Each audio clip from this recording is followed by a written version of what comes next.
काला साया। यूं तो बनारस घाट अपनी खूबसूरती के लिए बहुत प्रचलित है, पर घाट के किनारे कई राज लिए बैठे हैं। ये कहानी शुरू होती है बनारस के घाट के पास बने ममता निवास से, जहां प्रिया लाल जोड़े में ममता के घर उसकी बहू बनकर आती है। आओ आओ बहू, घर को अपने पैरों से पवित्र करो। ममता घर की दहलीज पार कर ही रही होती है कि अचानक एक बहुत गंदी सी बास पूरे घर में फैल जाती है।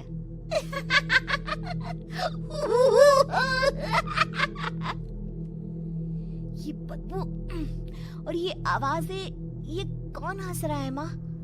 अब ये पड़ोसी ना हमारे थोड़े अलग से है।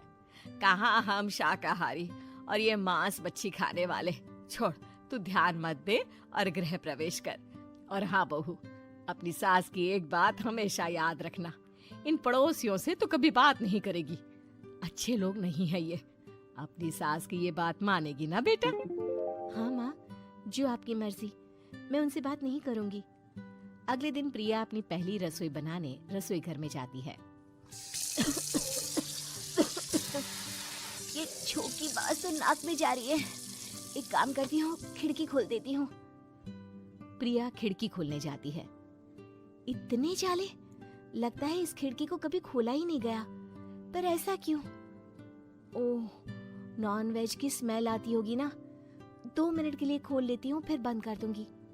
प्रिया खिड़की खोलती है। खिड़की खोलते ही उसकी नजर सामने वाले घर की खिड़की पर पड़ती है, जहाँ एक लड़की खड़ी होती है। हाथों में मेहंदी, लाल रंग की साड़ी, बिल्कुल सजी धजी, मानो प्रिया की तरह ही वो भी नई नवेली बहू हो। वो प्रिया को देखकर मुस्कुराती है। हे भगवान, माँ ने तो इनसे बात करने को मना किया था। प्रिया फौरन ही खिड़की बंद कर देती है और तवे पर चढ़े रोटी की ओर देखने लगती है, पर वहाँ रोटी न होकर मछली पड़ी होती है। ये क्या? पहली ही रसोई में इतनी बड़ी गलती! हे भगवान, अब मैं क्या करूं?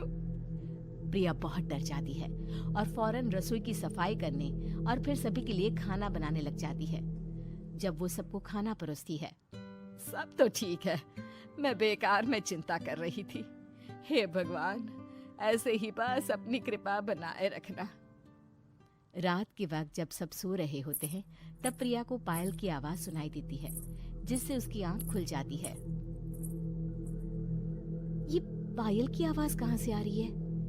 प्रिया उठकर उस आवाज के पीछे छत की सीढ़ियों तक जाती है। तभी उसे बच्चे के रोने की आवाज आती है। प्रिया छत पर जाती है तो क्या देखती है? वही लाल साड़ी वाली लड़की अपनी गोद में एक नवजात बच्चे को घुमा घुमा कर सुला रही है। तभी प्रिया की नजर उसके पेट पर पड़ती है। ओह गॉड, ये तो प्रेग्नेंट भी है। सुनिए, बच्चा सो नहीं रहा है क्या? मैं कुछ मदद करूं? नहीं नहीं, आपके घर वालों को अच्छा नहीं लगेगा, मैं संभाल लूंगी। स्नेहा की गोद से बच्चा हाथ मारकर प्रिया की गोद में आने को छटपटाने लगता है। दोनों घर अगल बगल में बने होने के कारण प्रिया उस बच्चे को गोद में ले लेती है। प्रिया के पास आते ही वो सो जाता है। बच्चे का वो स्पर्श रात भर प्रिया भूल नहीं पाती और अगली सुबह वो छत पर कपड़े सुखा रही होती है। तभी उसे एक औरत इशारा करके बुलाती है। स्नेहा कह रही थी, बाबू तुम्हारी गोद में आते ही सो गया। मैं गौरी, स्नेहा की माँ हूँ। बहू, घर आना, बाबू को खिला भी लेना। शाम को जब घर पर कोई नहीं रहता, बच्चे से मिलने के लिए प्रिया छिपकर अपनी पड़ोसन के घर चली जाती है और कुछ देर बच्चे को खिलाकर वापस लौट आती है। इसके कुछ दिन बाद ही प्रिया